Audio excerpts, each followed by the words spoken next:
All right, welcome back to another Live Wire. I'm your host, Jared Moore, and this is the program where we take your questions from the chat. On today's program, we're going to be covering a boarding school project that's being done at the University of Tulsa, and our guests today are Dr. Laura Stevens. She is Chapman Professor of English and Department Chairperson at the University of Tulsa. We have Dr. Sara Beam, Applied Assistant Professor of English at the University of Tulsa, and Midge Dellinger. She's Oral Historian with the MCN Historic and Cultural Preservation Department. So thanks for joining me today, guys. Appreciate it. Thank you for having us. So I'm going to start with you, Dr. Stevens. Could you tell me or tell us, what is the project and what are its objectives? Okay. The project is to research, learn about, and honor the young women and girls who attended the Presbyterian School for Indian Girls. This was a native boarding school that was founded in the 1880s, and it was absorbed later into Kendall College, moved to Tulsa, and then became the University of Tulsa. Some of the records of the school are in the papers of Alice Robertson, the school's founder, housed in the University of Tulsa's special collections. So the first stage of our research focuses on those papers. Okay, and what type of information is in this research that you guys have already compiled? Well, there are a lot of papers in Alice Robertson's collections. A lot of them don't have to do with the school, but we have found materials related to lists of student names and some materials related to their schoolwork, their writing exercises. Those are some examples, and some photographs of groups of students with Alice Robertson, although frustratingly not captioned to show us which images of which student. I see. So with that information, is part of this project a outreach to people in the community to try to see if anybody had ancestors that were involved in this? That is our hope, that as we learn more, and as our project, we hope, grows, we can, on the one hand, give some information about ancestors to members of the Muskogee Creek Nation and probably members of other neighboring nations. And then also our hope is that we can perhaps learn more about these students, these alumni, from descendants. So I'm going to jump over to you now, Midge. How is this affiliated with the Creek Nation? Is the Creek Nation lending resources? Is this a cooperative thing? Or could you give me a little details about that? Sure. This is very much so a collaborative project between the Mvskoke Creek Nation Historic and Cultural Preservation Department and this research team that has been put together at the University of Tulsa. I was first introduced to the project back in the summer of 2020. Mm-hmm. Dr. Stevens and I had a conversation. She told me about the project. I thought it sounded amazing. And I have been functioning as both a liaison, I guess you would say, between the two parties. And then I've also become involved with the research itself. I see. So speaking of that research, what has been done so far research-wise? Could you guys kind of, or I don't know, maybe Dr. Beam could handle this one. Like who's gotten involved and how long have you guys been researching this subject? Well, it has been just over 2 years at this point. We have had some students assist with the research through the TU Undergraduate Research Challenge. They began working with Midge and Laura. And the way these undergraduate research challenge projects work is that the student typically does this work above their regular class load. So Dr. Stevens was able to recruit students who were interested, and most of these, I want to say 4 or 5 students who participated do have Indigenous heritage as well, and so they felt a sort of calling to become involved with the project.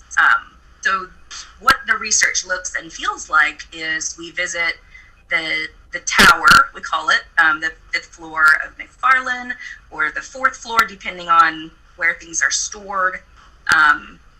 There are many shelves and boxes of materials. I would say we're maybe a third to a half the way through all of the materials, even after multiple years. And so we're carefully opening boxes and taking out just sets of letters and pictures, scraps of drafts, legal documents, correspondence between Miss Alice and her students, and then her obituary, information about her family as well. So that's sort of what things look and feel like. So we're not allowed to take those records from that setting in McFarland, but we are allowed to take some pictures, and we are allowed to handwrite notes or type them into laptops.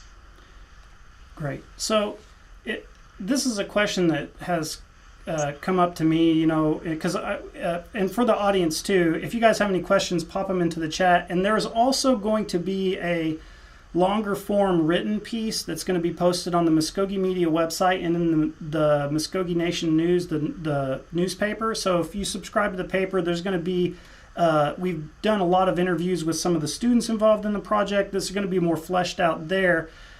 So check that out when it comes, and I will put a link to the web post in the description of this video once the web post is up. But my question too would be, you know, this boarding school that we're talking about, what do you think the function of it was? Because was it tied into like the land acquisitions that happened in Tulsa? You know, like how did it function there? And whoever wants to pick that up, jump right in. Midge, do you want to start, and then we can?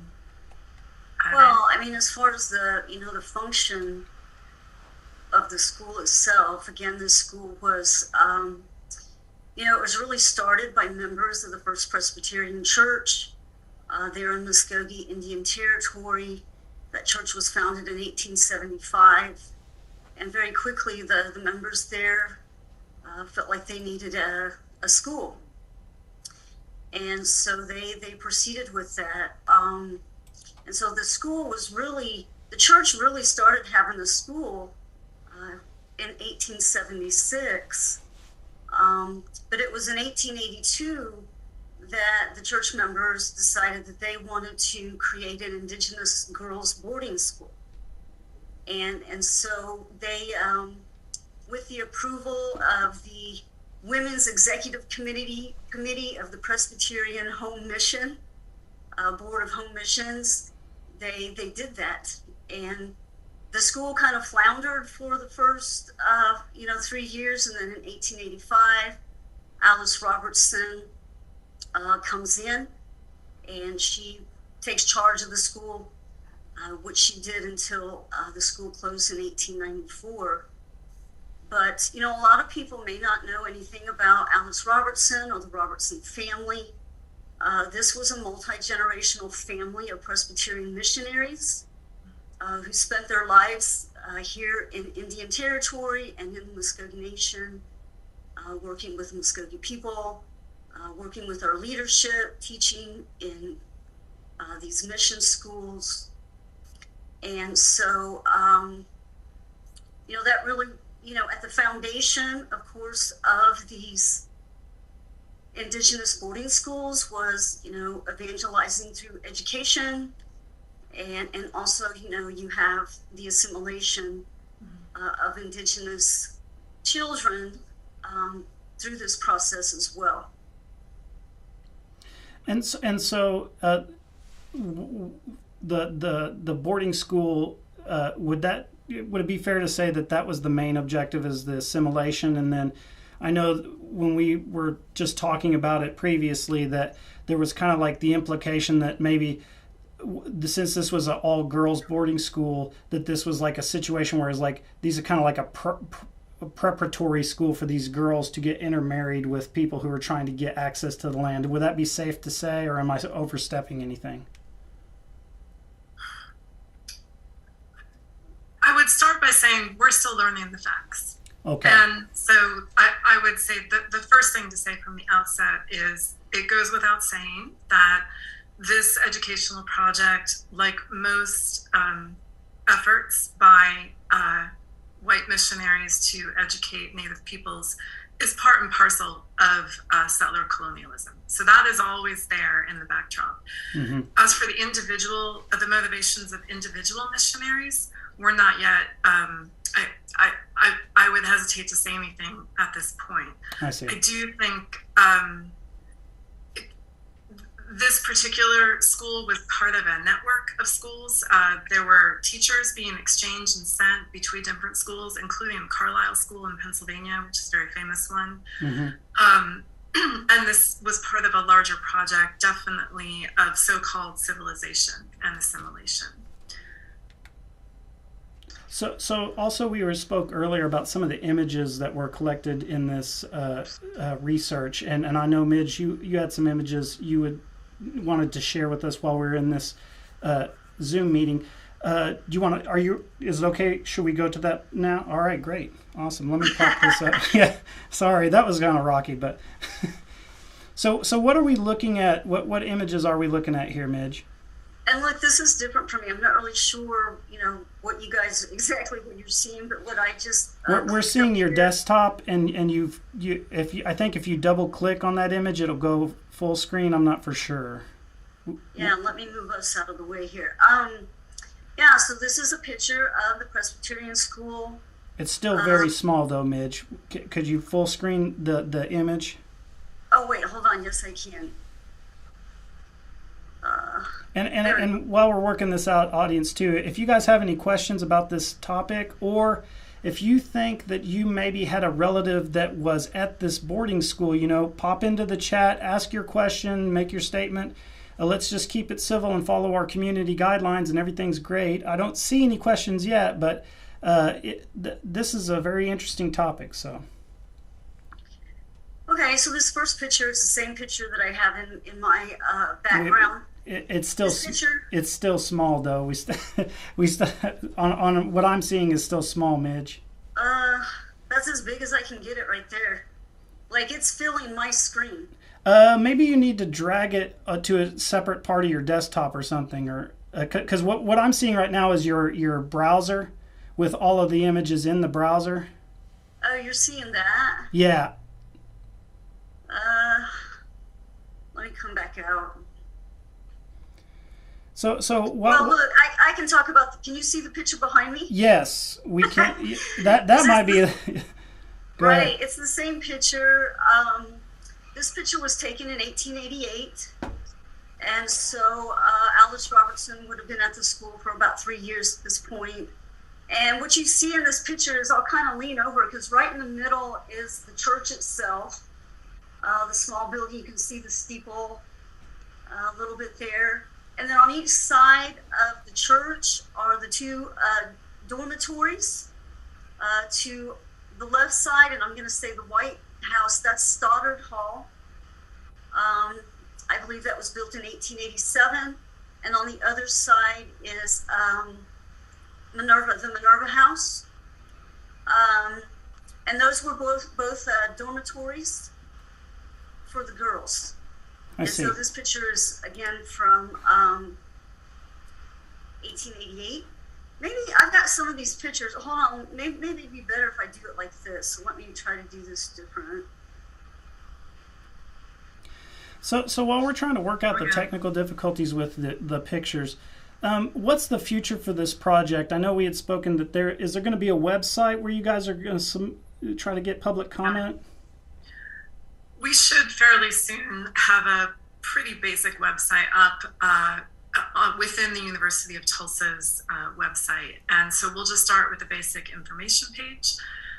My dream is that we can have little thumbnail biographies of many of the alumni. And my hope is in the future we can cross-reference what we learned from the Robertson papers with other government archives and private archives. For example, we've been going through the Indian Pioneers papers, which was a Works Progress Administration vast collection of oral histories. And we've already found some cool stuff there, the cross-reference. I see. And so will this, in the future too, even past that point, is there going to be any information about this in a public exhibition or anything like that, where people are going to be allowed to come in and see it outside of the internet? We don't know. I would certainly like that. I can say, just so everyone knows, Special Collections at McFarland Library is open to the public. You just need to make an appointment. So these papers are open entirely to the public if you go there. I'll also say that up until now, the research has been proceeding slowly, partly because the pandemic forced a lot of restrictions on access to special collections. But the three of us can go there now together. We can go in groups to do research together. And we're hoping to make some more rapid progress. I see. Well, we've got our first question for the evening, and I'm just going to switch here and read it verbatim. It's from Rebecca Glenn Ellis. It says, "Good evening. Just to start off the questions, what do we know about the relationship between Muskogee Nation leadership and the school?" Good question. And whoever wants to field that. Do you mind if I go for it, Dr. Bean? This school as a project was a collaborative effort between, this is my impression, and Laura and Midge can straighten me out, but looking over our timeline and things this evening, and some of our sources, this was a sort of request from Muskogee Nation leadership at the time, and a collaboration with the Presbyterian mission. Now, just we can take from that what you will, right? Not everybody within the nation is exactly the same. Not everybody has the same kind of political will or desires, but it was collaborative with the nation. And do you know who, like, during the time periods that the boarding school would have been operating, who the leaderships were? Is there any specifics on those guys or that time? Like, if you could, go ahead. I believe it would have been Pleasant Porter. Okay. Would have been our chief at that time. And Midge, am I correct? Alice Robertson had to be certified by the Muskogee Nation Board of Education before she was allowed to teach. I see. Right, yeah, because by about 1884, the Muskogee Nation had established their own national schools and school system. They had a board of education. They had a board of examiners for certification. And so Alice Robertson did have to be certified by the Muskogee Nation to teach on the Muskogee Nation reservation. So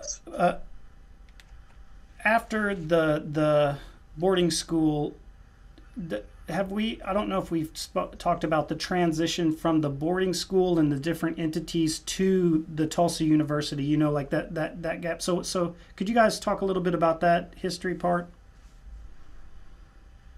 That's a very important part of the story that we're trying to share here.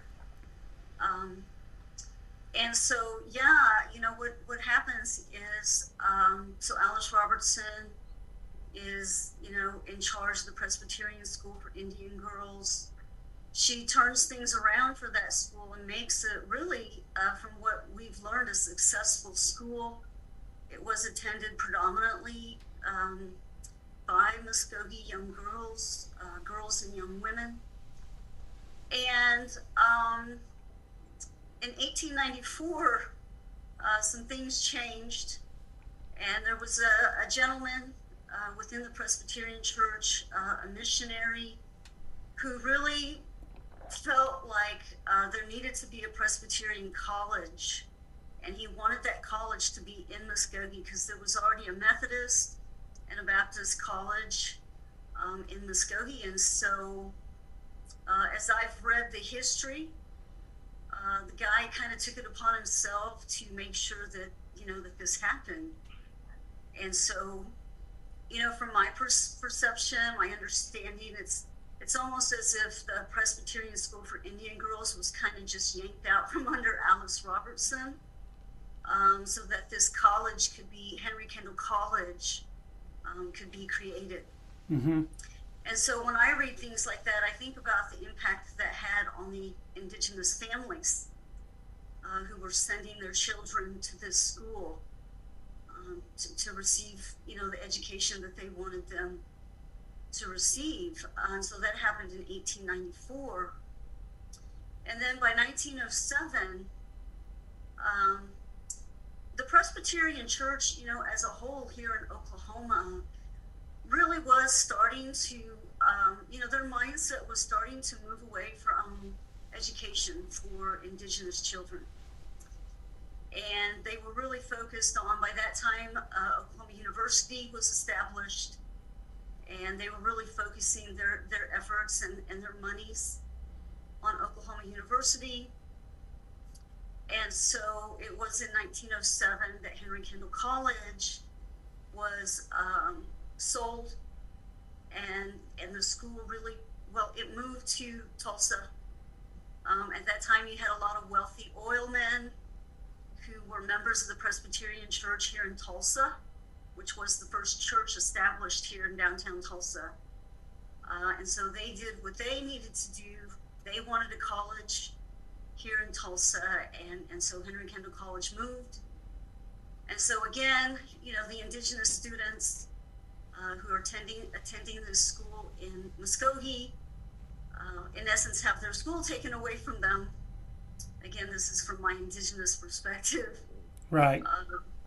And Henry Kendall College reestablishes here in Tulsa, and then in 1921, Henry Kendall College becomes the University of Tulsa. I see. And so that's that history. That's really kind of a nutshell.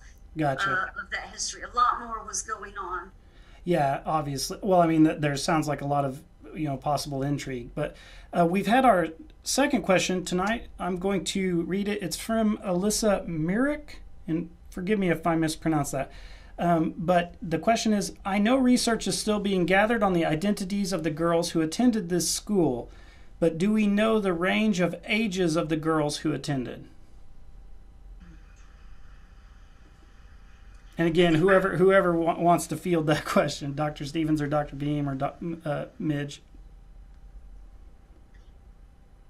Well, so we know that when Kendall College was established, there was a whole range from kindergarten through higher education, through what we consider, I guess, 13th through 17th grade today. I don't know yet the ages of the original students in the Presbyterian School. We're still finding that out. I see.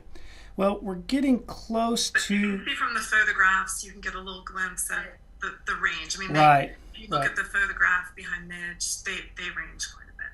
I see.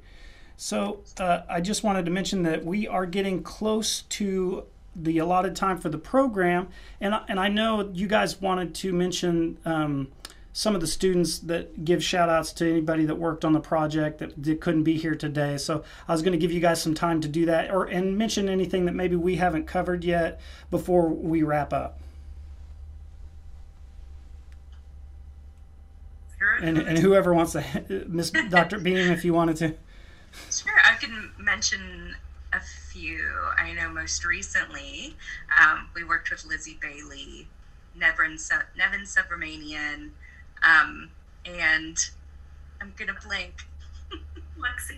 Lexi Tafoya, yes. And they, the six of us together wrote a publication that we can perhaps send to you. You can share in the YouTube link or with the video. Oh yeah, for sure. Awesome. Interested in reading that, sort of a more full version, the description and reflection on the project. Yeah, I think that would be great. And also want to tell the audience too, interviews with those students are going to be, portions of those interviews are going to be in the written article that's in the newspaper and on the web too. So we talked to them too. So, well, thanks so much for coming in today, guys. And I personally have high hopes for the project. I hope you guys get a lot of outreach from the community and get people saying, hey, we think our great-great-grandmother was involved in this, and you know, like, so we can start trying to connect some of those dots, because I think, especially in the Tulsa area, that's one of the comments that we get the most from our viewers and stuff on coverage that we do in that area is, you know, like, how did the land change hands, and what happened here? You know, it's really turning into something that people are really interested in. So I think you guys are on the cusp there of something that's really going to be groundbreaking. So, and with that being said, is there anything else that you guys would like to add? I just want to emphasize that our ultimate goal is to honor these women and restore them to the center of the university's history and Oklahoma history. Yeah, and I just want to say real quick too how appreciative I am with this project, and the fact that Dr. Stevens and Dr. Bean, you know, have done the right thing here and have made this a collaborative project, because that doesn't happen very often. And so that's really important that we're working on this together. And, you know, this project really is providing an opportunity to illuminate this history and this story that is so important and has been really diminished, you know, for 120, 30 some years. And it really is the intention of this project to shine a light on these students and give them, you know, the acknowledgement and the honor that they deserve. Absolutely, absolutely. And for the audience, too, I wanted to mention we have another live wire scheduled next week on the 19th. It's with the Beacon Hill Art for the People group out in Georgia. And you may remember them from the previous live wire we did a few months ago. They're trying to find a native artist for their public artwork that they're going to do in Georgia. And I think they're still having some trouble, but we're going to have them on next week if you're interested, or maybe you know an artist you want to name drop in the chat while we're talking with them. Just tune in next time. It's going to be 6 p.m. on the 19th. Thank you guys for joining me today, and I look forward to talking to you again when the project comes further along, like we get the website up, or maybe if there's going to be a public showing or something like that. And please, you guys send me that link of the detailed description, and I'll put it into our YouTube description, and we'll be all the information will be out. So thanks for tuning in, guys, and I will see you next week. Mado and Chihichathlis.